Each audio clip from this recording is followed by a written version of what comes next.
interesting piece they went on top on the left. Whatever that kind of is. ECAT thing. I forget what it is. Yeah, it looks South American. It is. Or something, maybe. I got Mark Winter here. He's scouring my room, my private room back here, because there's a few amazing textiles here or there. And Mark's like, "What's that? You're trying to distract me, I think. Yeah. Is that a Brazil wood? See if I forget my life or not." Yeah, we had a few things. I like it when he goes, "Oh, that's kind of fun. That's kind of fun. Different. Yeah. How much is that?" Yeah, well, we'll talk about that later. Some things are not for sale. Isn't that amazing? I can't believe it. Yeah, you have lots of things that are not for sale. Aren't you really a collector? I win the record. I've always been a collector. Yeah, you're not a dealer. You're a collector who feeds the habit. I use dealing as a position to collect from. Yeah, and I've been real motivated to be a successful dealer because that gives me the money to collect. Yeah. So that's a whole motivation. I think that's exactly where I fall too. Yeah. You know, add another Dixon. Well, that's what we like. Yeah. Yeah. It's funny that we. No, that's the real disease. Yeah. You know, so and there's a handful of the dealers are really collectors, but a lot of them are just really dealers, you know. Yeah. And they say they're keeping it. I know. I love that when they say, "I'm keeping this," and then until I get enough for it. Yeah, and then a week later it's right. A week later it's gone, and you're just so annoyed because it was just money and it wasn't about the object actually. So, well, if I say I'm keeping it, usually that means you'll have to talk to my son about it. Yeah, exactly. If I'm keeping it. Well, I had I told my wife when I hit 75 I would make life easier for her and start thinning stuff out. So I have a little over a year left. Yeah. All right. And then we don't know what we'll do. I do. You'll thin stuff out, then something insanely amazing will come, and you'll go, just this one. Well, I've often said if I make $10,000 on a deal in a day, I spend all 20 of it by the end of the day. Well, I hope you made $10,000 on the deal today. Who knows? The day's young.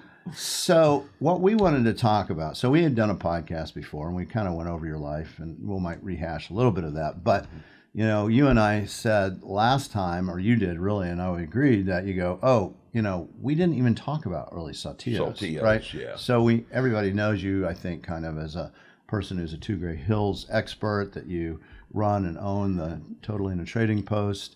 And yet there's this other side of you that is just as interesting, just as unique, just as masterful and know as much as the other. And that's not only Saltillo Sarapes, but also Rio Grande blankets and generally Hispanic. Yeah, Hispanic material, blanketry.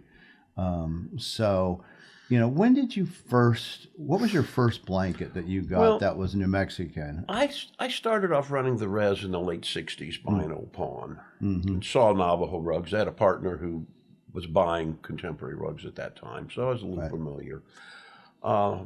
But I was a hippie leather worker, had a little store in the mountains in California, and a guy, Wally Prince, always remember the name, never saw him again. But he had just come up from Palm Springs, and he had said, I just got these rugs in trade for jewelry in Palm Springs. And he had 7 old Navajo rugs. And I'd never seen old ones. Right. And I had kind of a fun old Western-y kind of store. He laid them all out on the floor, and I just thought they were beautiful. I loved them and stuff, and, you know, he wanted... What are you, like mid-20s? Yeah, 20, exactly. I was 20. 20. Okay. 1970. Okay. And so he shot me a price, and I said they were great and stuff, but, you know, I didn't have the money, nor did I even know what that would be buying. And so he kind of caught my interest, and he lowered the price, and then he lowered it again. And then when we folded him up to carry him out to his car, he finally gave me the golden price, so I bought him. So 7 rugs was my first purchase. You remember what you paid for them? Yeah, $375. Yeah, that's a lot, though. It was a lot. Yeah. Well, and then a few months later, a friend of mine, there was one that was definitely way better than the other. It was a storm pattern, and he And so I had a friend, and he looked at the rugs, and he liked one that was different than the one I liked. And he offered me $375 for the one. Yeah. And I decided it was a career. 20. That was it. And I was 20. So Yeah. I never really looked back. So I started collecting. And it was funny because I looked at those as part of my collection. Yeah. Although I didn't have a collection, that was part of a Right. collection. Were you collecting stuff beforehand as a kid, like comics and bugs, insects, comics, everything. Coins. Yeah, I did all those too, actually. Yeah, I still have my I have a Mercury dime collection. I have every one. Yeah. That I collected, long before junior high or high school. Yes. My parents used to go to the casinos, and I'd sit outside the casinos, and they'd bring me rolls of dimes, and it kept me busy all day. And then I got in my elementary school, I got in with the treasurer, and so I'd go in I'd spend my lunch breaks going through all the coins that the kids brought to pay for their lunches and I stuff. did the same thing. I did the same exact thing. Yeah, I mean, so it was an addiction. Because they would bring money that their parents had around for Yeah. a candy bar, and you go, oh, that's a barber head quarter. Yeah, exactly. And so anyway, and she just let me swap out. Yeah, that's what I did. But I also rolled them for her and did all those kinds of things too. So I was somewhat practical for her. I don't know if I helped at all. Yeah, right.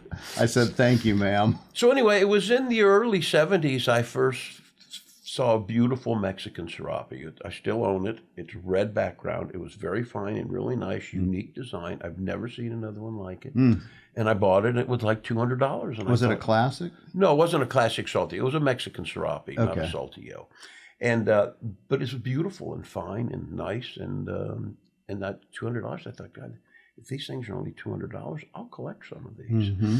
So I did, and I kept through my buying and selling of Navajos. I would find cool Mexican Serapes.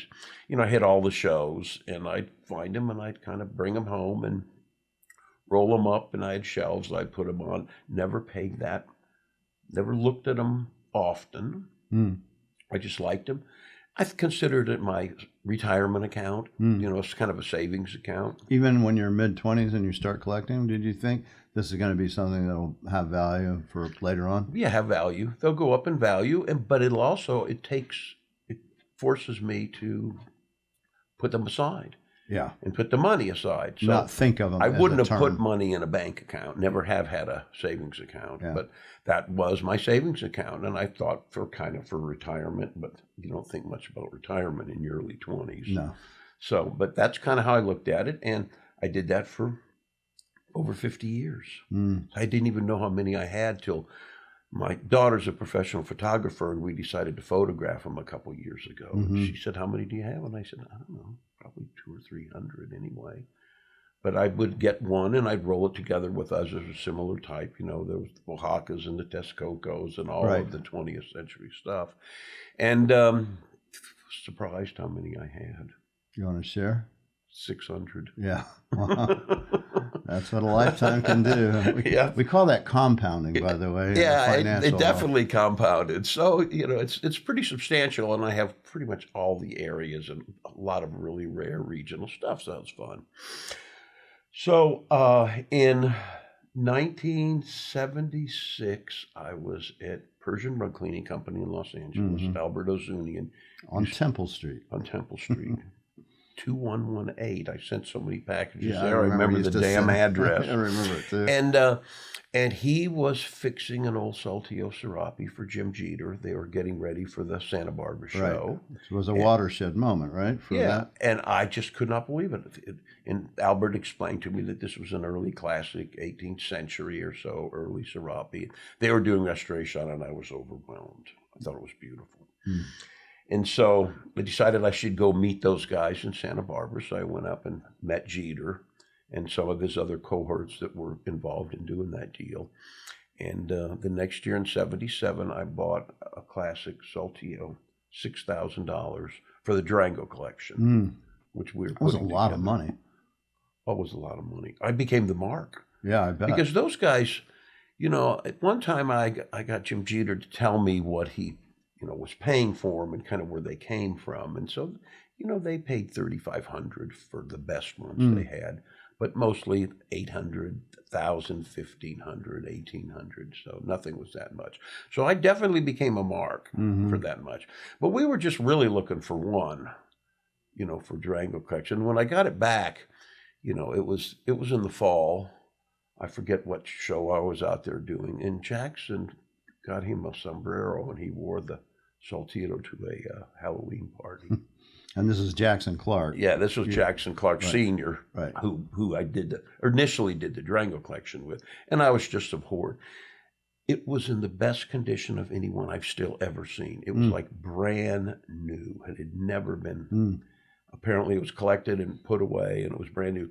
And those guys weren't as fond of it because it didn't have a patina at all. But I thought it was so pristine. I loved it. So it was a red diamond center classic. And you probably could already realize that it was so much tighter than almost all the Navajos you were saying, right? Oh, yeah. The workmanship and the intricacy, because it was a really fancy, very busy one.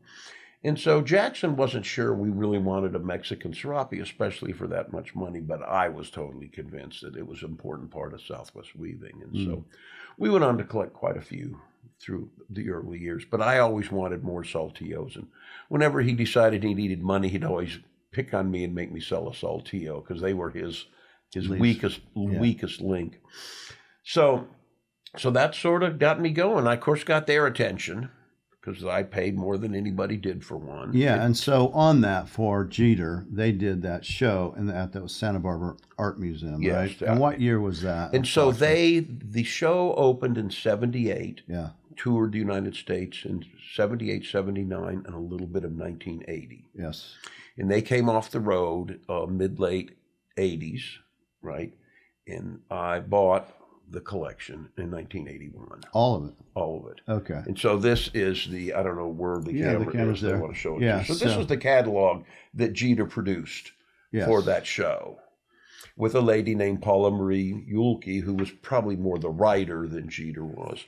Jeter's mother had gone to Berkeley, UC Berkeley. And she went, and when Jeter first got interested in him, she went to a meeting up there, and she mentioned to people there that her son was getting into these Saltillo Sarapes and stuff. And that's Jim Jeter, and I did a podcast with him. You can listen to that if did you? Are more Okay. interested. So he may have a different version of the story. No, I don't remember. But anyway, so his mother came back from that symposium with a master's thesis done by a lady named Catherine Drew Jenkins in 1951. And she was really the first researcher. There'd been a few people write about him and talk about him. There was something done in 1920 by a guy, Ramon Mina. He was an attorney. He really didn't know anything about him. He wrote about a million different things, and he made most of everything up. And so Catherine Jenkins was the first one that really spent some time researching him and kind of digging into the history of him.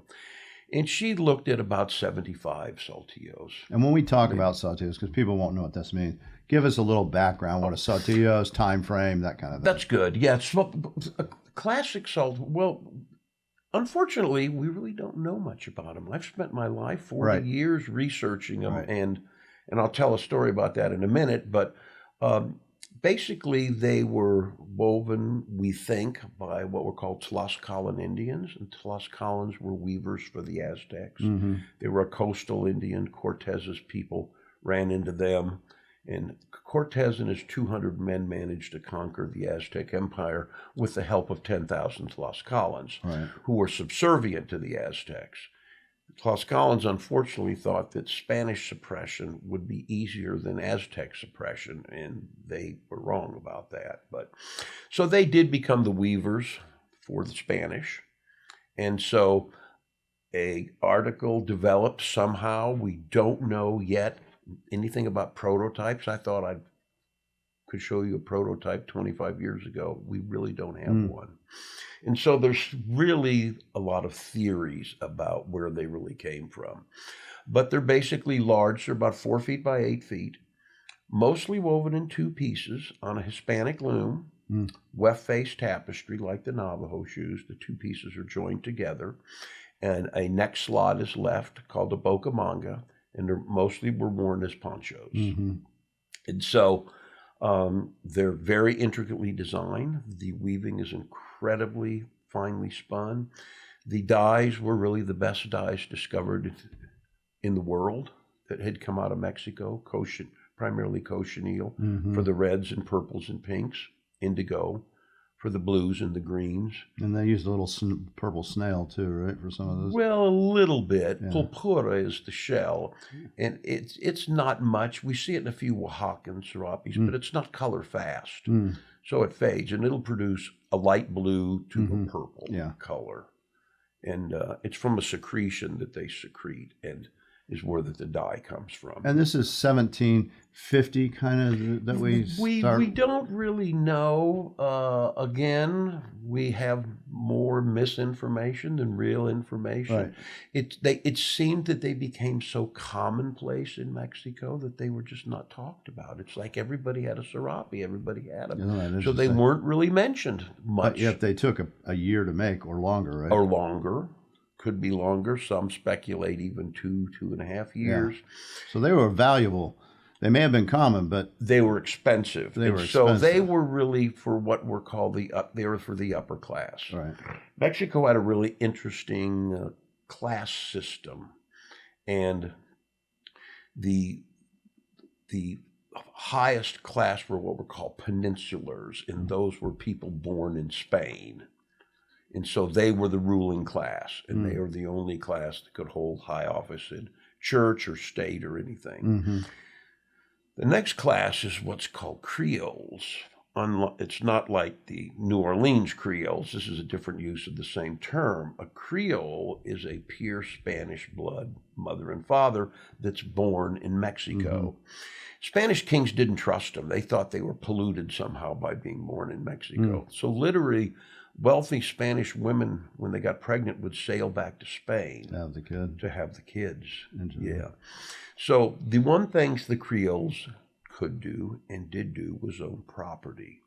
So it was among that group of people, because they were wealthy. You know, they were very well money based, and they bought a lot of the northern lands up in Saltillo area, in Coahuila, and in Monterey. A lot of the northern areas started being taken over by what became called the Creole hacendados. And so they were not as key to paying tribute and doing everything to the Spanish kings, because the Spanish kings didn't like them. They didn't like the Spanish succession of Spanish kings. And so it's really felt that the Saltillo develops among that group of people as kind of their own badge of independence. And so... And you'd be able to identify somebody from a long way away. That's a Creole. Exactly, clearly a long way away. And you can look at the 1820s and 1830 lithographs in the Mexico City scenes and stuff, and you can see the guys that are hacendados. You see their style of dress was very much different. And the hacendado was really taken over by the charros, and then later the mariachis is kind of the most watered down version of that style of dress. But it was very distinctive. The Spanish kings passed what were called sumptuary laws, and the sumptuary laws were based on a lot of things. One of the most humorous ones is that the Spanish kings ordered merchants that were coming out of Mexico and going to trade with the courts of Europe to dress down, because they were outdressing. Literally would embroider, rubies and emeralds and stuff into their clothes, and just huge decadence. And so they ordered, but another thing was they ordered people to dress within their class so they could keep track. So, you start with the peninsulars, you go to the Creoles, then the next generation is mestizos, and that's the mixed Indian and Mexican blood. And then you got the mulattoes, which is mixed Spanish and black blood. And then you go, and it was kind of an interesting thing, because you have the Spanish and Indian blood, and that's a mestizo. And then if the mestizo marries a pure Spanish, there's another term like a carrizo or something. Okay. And then if that person marries a Spanish blood, right? You're pure Spanish blood. You literally in 2 generations can breed the Native American out of you. Part of this had to do with taxes, so that you were taxed at these different rates depending on your degree of blood, and so they made it so the Spanish / Mexican in Mexico could kind of breed out their Indian blood. It's not logical, but it's just how they did it. And that's part of those sumptuary laws. There were several of them that dictated a lot of the way things happened in Mexico, unlike how they happened. Very different than American history. So anyway, it became sort of their badge. Okay, so during independence, when you push forward a few hundred years and you now get to the early 19th century, Spanish, we got our independence in 1776, obvious here in America. In Spain's, Mexico's, really war for independence lasted about 20 years, starting in 1805 and succeeded in 1821. And part of the thing is that the Creoles wanted to chase the peninsulars out of the country. And they started doing that, but then they realized that they were really losing a lot of good citizenry, a lot of smart guys and everything, so that quickly got disbanded. But it was really the Creoles that took over. Plus it was their parents, potentially. Yeah, exactly. It could be their parents. And so when the common people were watched what happened during the Revolution, these Creoles all were wearing these beautiful Serapes, and it kind of became the badge of independent Mexico. So everybody wanted a great Saltillo Serape to wear. And the initial ones were really beautiful and very expensive, way above most. But then after 1821, a new class of Saltillo started to be woven that were larger scale design, more simplified versions of them. And so that's how it goes. So Jeter in his book dated them in 25-year periods. The earliest one, early 1700s, and the latest one, mid 1800s. So that's how he dated them. I've never been able to do that. I broke them into different periods. And my 2 periods are about 1750 to 1825, about a 75-year period, and then 1800 to about 1865. So I have broader periods. And if you notice in that, there's a 25-year overlap. And so call that technology. Yeah, and that group I don't really know. I see things that match the earlier ones, things that match the later ones. So I kind of have a overlapping group. And that's as close as I've come. There's people that object to it. Like my own business partner doesn't really like it, but he hasn't ever come up with anything better. So with the shows that I've curated, that's kind of where they've come. And does price structure follow? Oh, yeah. Yeah, so the earliest ones are the most valuable to some extent. Yeah, but if we really knew what that meant. Right. So I'm going to go back to Jeter for just one second. So he created this beautiful show. They got pretty lucky. They collected quite a few nice Saltillos. And on his mother, you were talking about his mother. Oh, yes. Yeah, let's just fill that back in. Oh, yeah. So anyway, his mother came back with this master's thesis in the mid-70s, 75, 76. And so I was befriending him and I was so interested in Saltillos. He saw that I was really fascinated by him. His mom had brought him 2 copies of the manuscript. He gave me one. And it's a master's thesis. They're kind of boring. They sort of go too much into detail, every little design and every little curve and every little everything. Her husband was kind of a mechanical engineer, and so he did a lot of really good drawings. And it's kind of boring, I will say, but it is the first person that really put stuff together. She only saw a limited number of them. She was in Southern California, so she saw in Northern California, so she saw the Southwest Museum. She saw what Berkeley had, which was a decent group. She also got photographs of examples from the American Museum of Natural History. But her number of them that she had was under 100 that she'd ever seen. Did Hearst have them? Did he have them in his collection? Hearst had them. I assumed he did. Yeah, well, Hearst's mother, Phoebe, gave a big group to Berkeley. So that did it. Hearst collected them. He gave him to the LA County, and that was another place she had gone and seen him at. But it was somewhat limited. So in the Jeter book introduction, Jim Jeter says there's probably 200 classic Saltillos in existence. Right. Maybe, no, he says 300. So he says probably half of them are in museum collections and half of them are scattered throughout the world in private hands. And this is basically the thought pattern in 1985 or so? No, 89? 1978 when that was published. Okay, so that's kind of what the thought. So I read that. So in 81, I bought the whole collection. And Jeter had a partner, died in a car accident during the show being up. And so he somehow, and he could explain it better, lost his kind of enthusiasm for him. And so I bought them in 1981, and he made me a really good deal on the price of them. I think he was beyond fair. He gave me a few years to pay for them. So that made it real easy for me. Yeah, especially for you. Yeah, especially for me, yeah. So I made a down payment, and then I paid him off. And by 83, I sort of felt I'd put myself out on a limb for these things, because they weren't exactly cheap, but it was a jump from where they had been priced. Yeah, there was not really a market. You were kind of the market. There wasn't much of a market, and there wasn't that many pieces. And so I put 5 in Sotheby's. So I had determined that there was 5 primary types. And so I put one of each type in Sotheby's just to see what would happen. And I knew Ellen Taubman very well. And so she put me on the cover, and they brought the first one, which was a red classic, like the first one I bought, brought $38,000.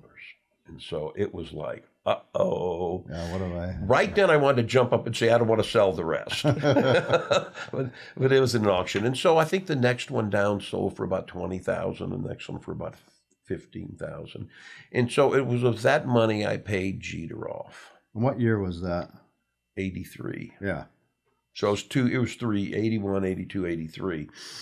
In the meantime, Jeter had divided the Saltillos with his partner's father, because his partner had died, and so he gave him to his father.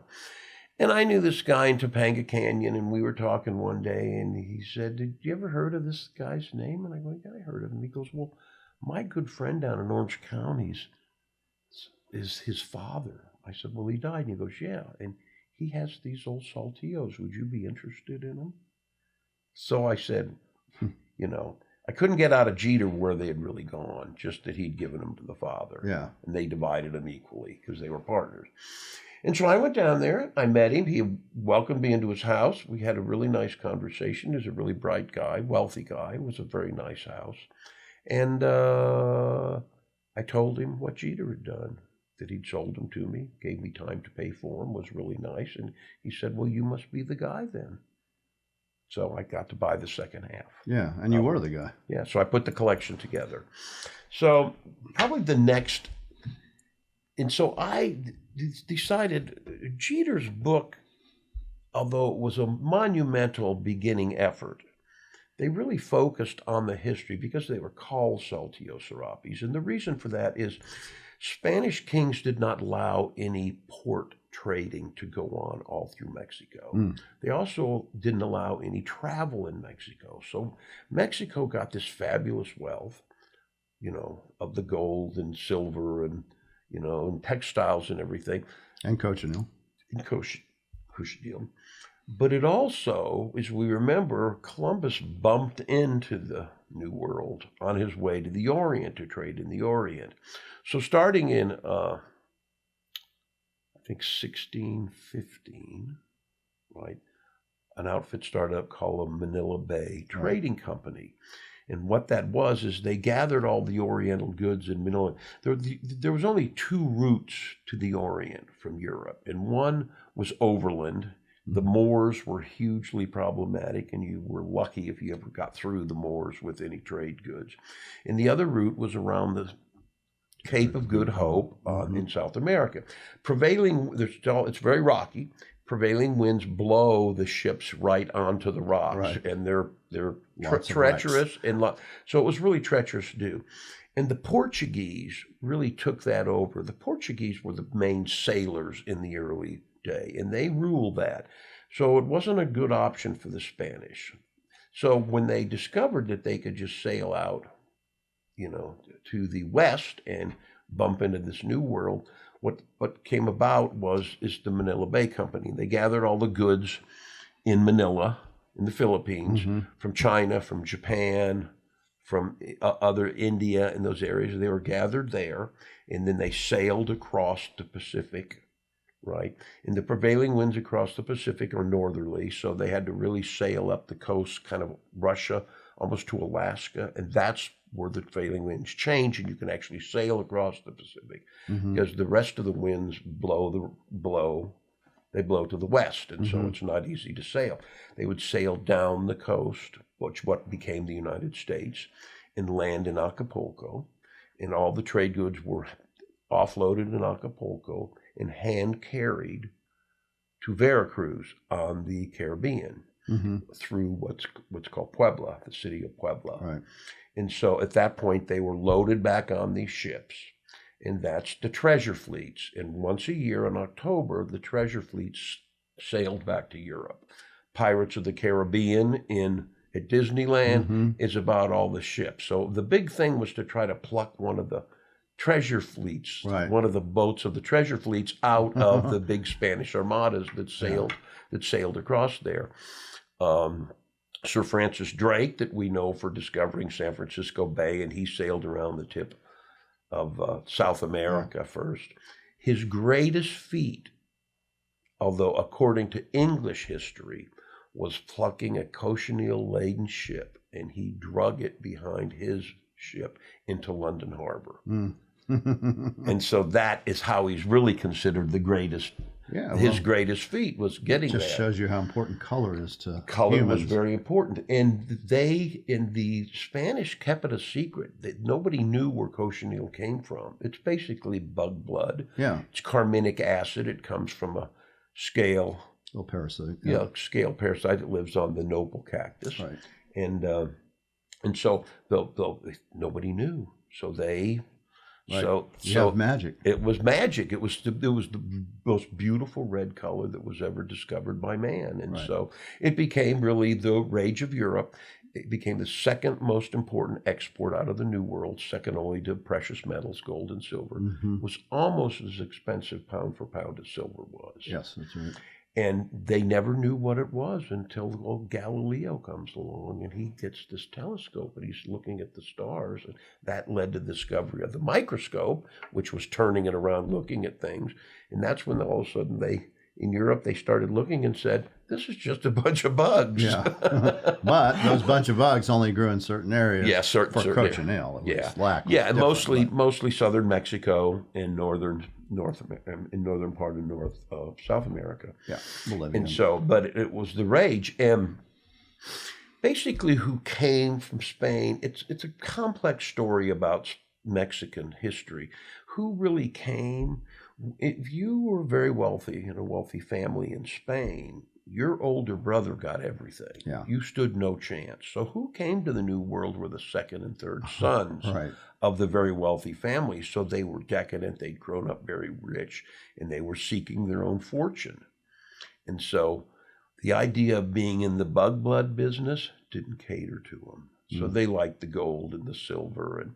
And Mexico City's amazing because it's just miles of palaces, really huge, incredible palaces. People became very, very wealthy in the New World.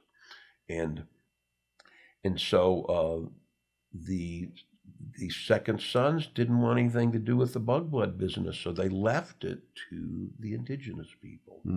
And so it started a class of people referred to as the indigenous elite.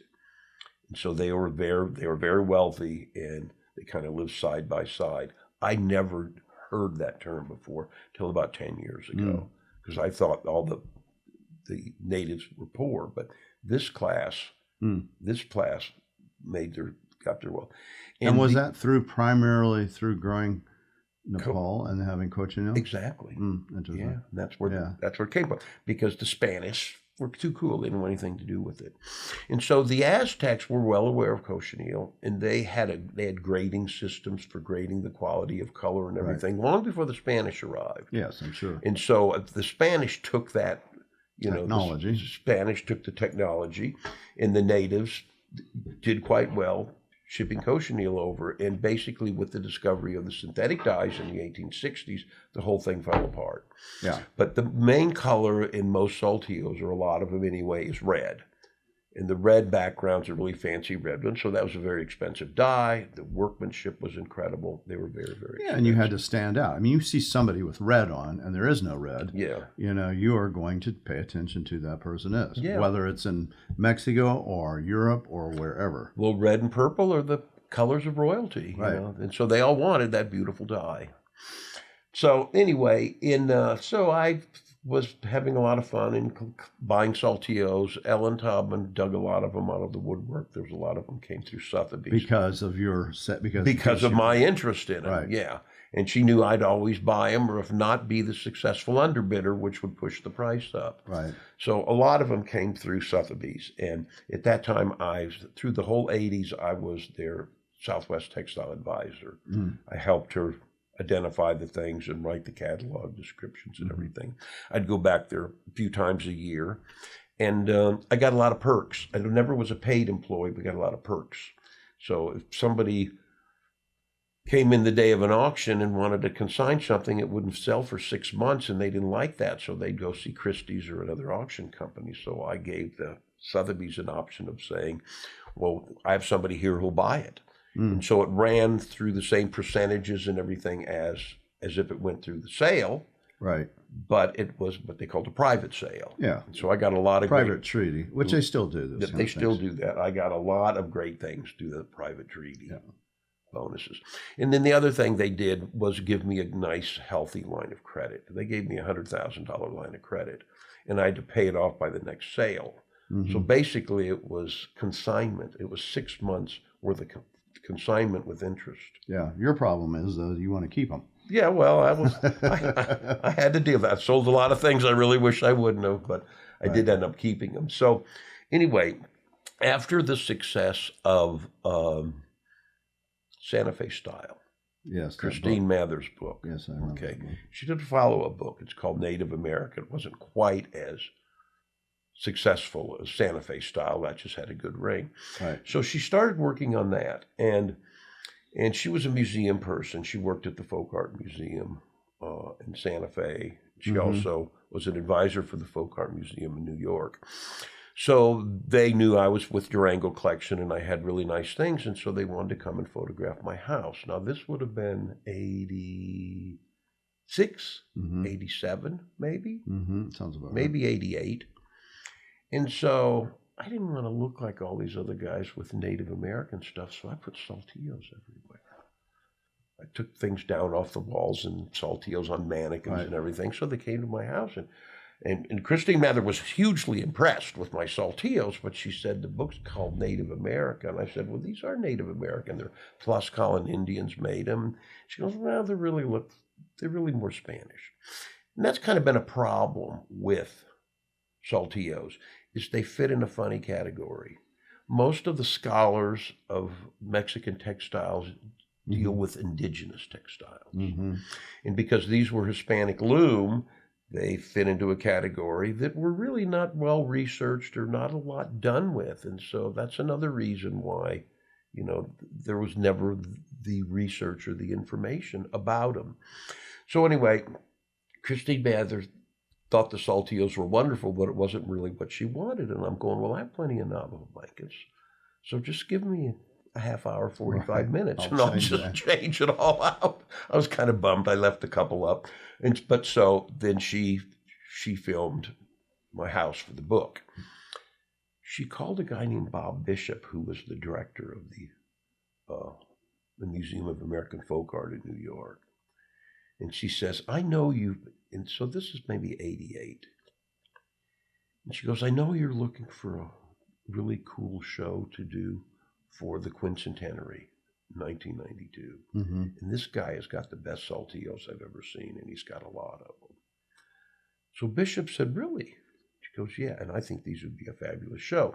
They had planned on doing Spanish colonial furniture, but they wanted to be a traveling show, a 2-year touring show, and the furniture was really difficult. Right. So he liked the idea of textiles. So Bob and his curator flew out to see me in Pagosa Springs, where I was living. looked through the Saltillos and said, this is perfect. So we organized a show, and we started, he wanted me to write a book on them. And so I said the Jeter book was good, but he didn't really, it's more about Saltillo and the history of Saltillo. And the Saltillos came from a lot of places. And the reason they are called Saltillos, I kind of started to mention it, is that the kings didn't allow any trade. Right. And then there was no port cities Right. allowed except Acapulco and Veracruz. And so all the trade in Mexico was done through a system of trade fairs. Saltillo was the northern city that the trade fair, every October, the whole city became a giant. Kind of like Taos did for... Well, Taos was November. Yeah. So it was really the northernmost, but it wasn't as big as Saltillo was. So people would go to Saltillo to get a Serape. Basically how the names kind of became together. They were just Serapes for years. And I don't see those two terms used together to 1830s, 1840s when we see Saltillo and Serape actually become kind of terms together. Right.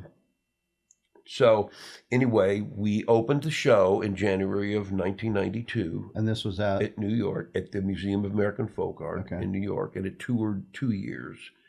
It was the Idle George. It was at the Gene Autry. It was at the Oakland Museum. It was in several other museums. And so, was there a catalog for that? No. What happened was Bob Bishop got cancer and died in the middle of this catalog. Now, Bishop really liked my enthusiasm and the fact that I was going around trying to research these. So this goes back to the 300 of them that Jeter said existed. And I kind of learned my style of research and stuff from Dr. Joe Ben Weed, who I really considered my mentor. And Joe took a sabbatical in 1972 and toured all the museums in the United States and looked at all the Navajo blankets. And that was the source of his information. So in following suit to that, I said, well, there's only 300 of them. I'll just go look at all of them. Right. Then I'll know everything there is to know about Saltillos, you know. So one of the bases was the Rio Grande book that was done by the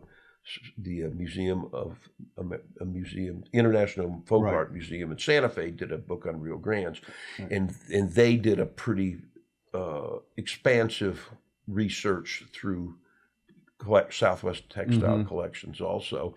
And so in the back of the book was where they went and how many Saltillo and how many Rio Grandes they saw in all these museums. They all still listed Mexican Serapes. So you had a treasure map. I had a little bit of a treasure map to start with. So I went to all those museums, and then I went to every other museum I could ever find that had Saltillos. I ended up with the book, the catalog, when I bought the Saltillos. I sent 500 of the books to European museums. And basically my rationale is because I had a few thousand of them. And I said, do you have any of these? I was afraid if I asked for a Saltillo Serape, they wouldn't really know what it was. Yeah. So they could have been given, they could have thought, which a lot of times they did, they thought they were Oriental rugs or some kind of tapestry weaving from another part of the world. And so I sent about 500 out and got a lot of information on them in European museums.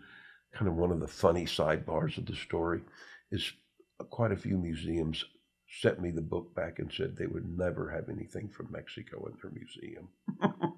I kept all those letters. Oh, I thought that was hysterical. You know, they just didn't get it. Mexico, who would want something from Mexico?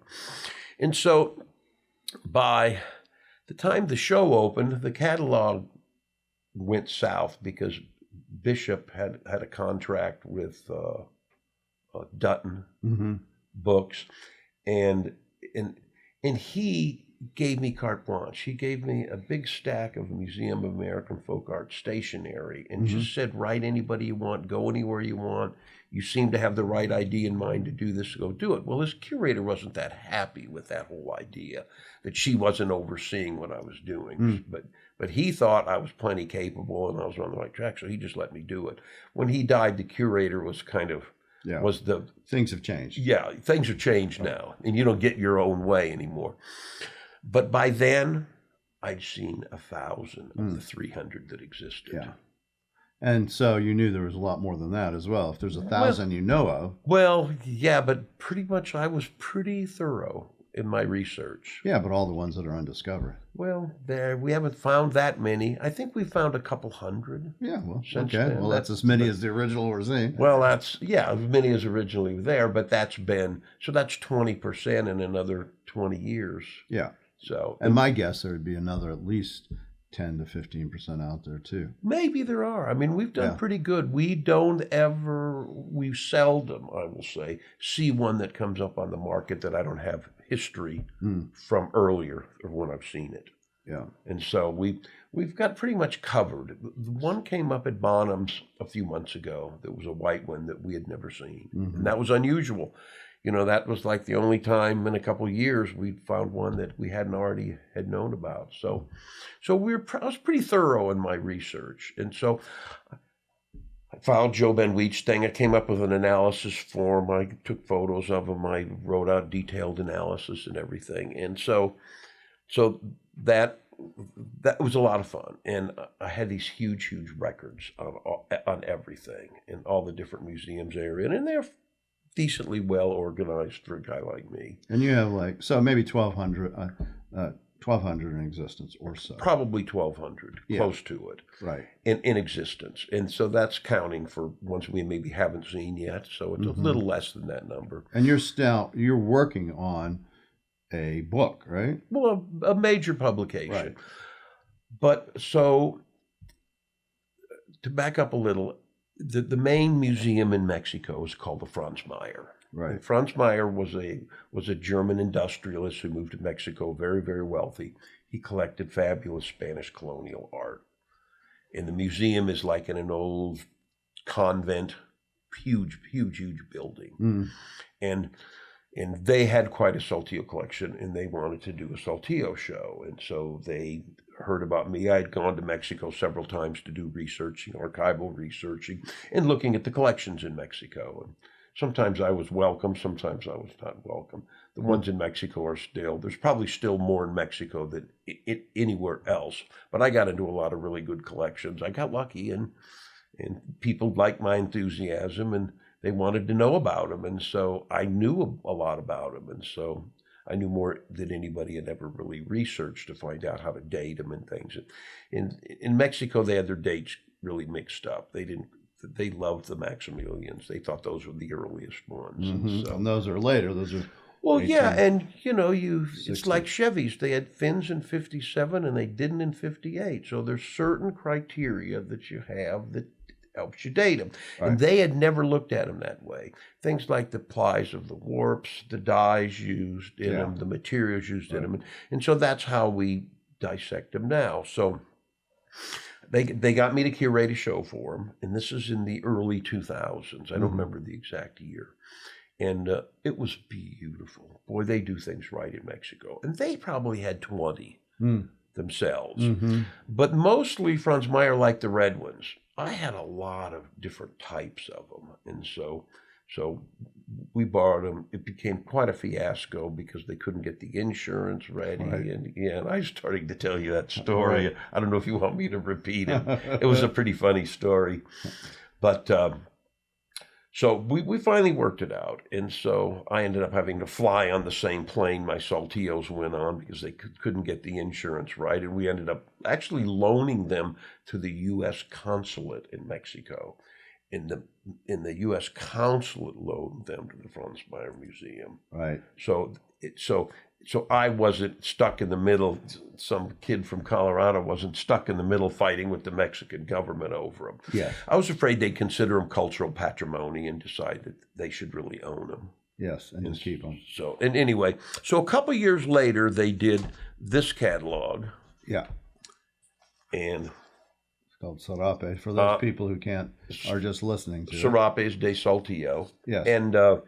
And so this was done by Arte de Mexico. It was done a few years later, and it's sort of a fiasco. I don't hardly strongly recommend it. First off, they love to bleed things. Yeah. Like the cover. They love to not show the whole piece. They bleed them so you don't really see. There's only a very few pictures of overall Saltillos. They're all bled like this. They also had me write an article for it. And so I wrote the article, and then they gave it to some museum staff at the Franz Meyer to edit it, and he thought he knew about Saltillos. So he changed a whole bunch of stuff of what I wrote, which I was very annoyed with. Actual facts? Anything. He just made whatever he thought he would write. And so they sent me a copy of what I wrote in Spanish. They didn't send it back to me in English. They didn't correct it in English. They translated it to Spanish, and then they corrected it in Spanish. So I had to go to Barbara Malden, who was the Spanish colonial arts curator at the Folk Art Museum, to read it to me. Yes. And I was so annoyed. It was so bad. They screwed up so many things. And I just complained. And Hector Burrell was the director there. And so I was complaining to him, and he's kind of going, well, we got they're museum people. We got to do this. We have to do that. But I said, it's not factual. It's right. he thinks he knows what he's talking about. He doesn't know what he's talking about. And so he said this and this. And I finally said, okay, here, the chair of your board is from a wealthy family named Sanchez Navarro. Sanchez Navarros were the biggest haciendados in northern Mexico. They owned 17 million acres all around Saltillo, and they were the biggest guys. Right. And they lost that because they backed Maximilian during the revolution. It wasn't really the revolution. It was just a French intervention. Yeah, well, he got killed. And he got killed. And so because the Mexican presidents took the Sanchez Navarro's land from them. They went to Europe, they went to New York. They came back, and the Sanchez Navarro, the father of the chair of the board, was the one that took Corona from a normal beer to a worldwide phenomenon. Yeah. And so the chair of the board took me to visit his father's house, and he had a great big hacienda in the valley of the sun and the moon, and he had Saltillos. He had a whole private museum of charro and colonial things and his stuff. And he was just dying to meet the guy from America that knew all about Saltillos. And so he was 83. He didn't speak English, so we had an interpreter with him. The interpreter carried a tray with a tequila bottle and 2 shot glasses. The first thing when he met me, he said, shot of tequila. He knew that in English. Yeah. And I said, well, if you are, this was early in the morning. He goes, why, of course. So we walked all around his hacienda. He had this private museum, the huge central courtyard with all the fabulous old wagons and carriages of the real wealthy. Right. The kind of carriages that would carry 2 people, but there'd be room for 9 guards on top of the carriage and so it was fabulous. We had a really good time. And so I really wanted to go back. I didn't get to document his. I took some Polaroid pictures of things, but I really didn't do all my paperwork. He invited me back to do it. I'm sure he's long gone now. Yeah. But so they also did a symposium for Serapes. And they asked if I'd do it with them. And this was during the Franz Meyer show. I think it was slightly after it opened, so I had to fly back down to Mexico City to do that. And nobody told me I was supposed to bring a paper to present. But there was me and the 5, what I affectionately call the textile ladies of Mexico. This was the 5 leading experts on textiles in this panel discussion on Saltillo. They all brought these papers and they just read their papers. I just got up and talked about Saltillos. Right.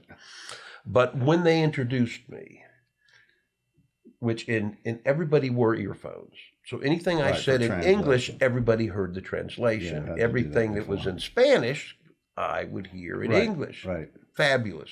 And there's 500 people all doing that. Yeah, I've done that before. It's kind of odd because you have to slow your beat down so people can a little bit so they could translate it. Yeah.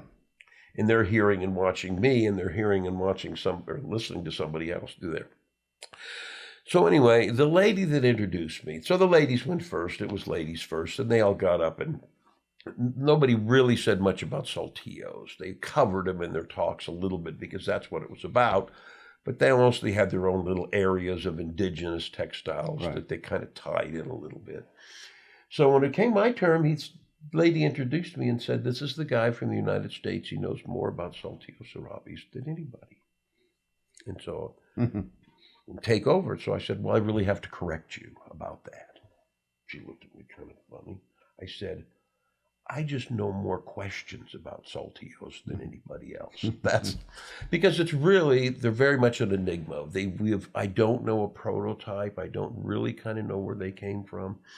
I found enough pre-Columbian textiles that resemble Saltillos with central diamonds and stuff, and that seems like the obvious prototype.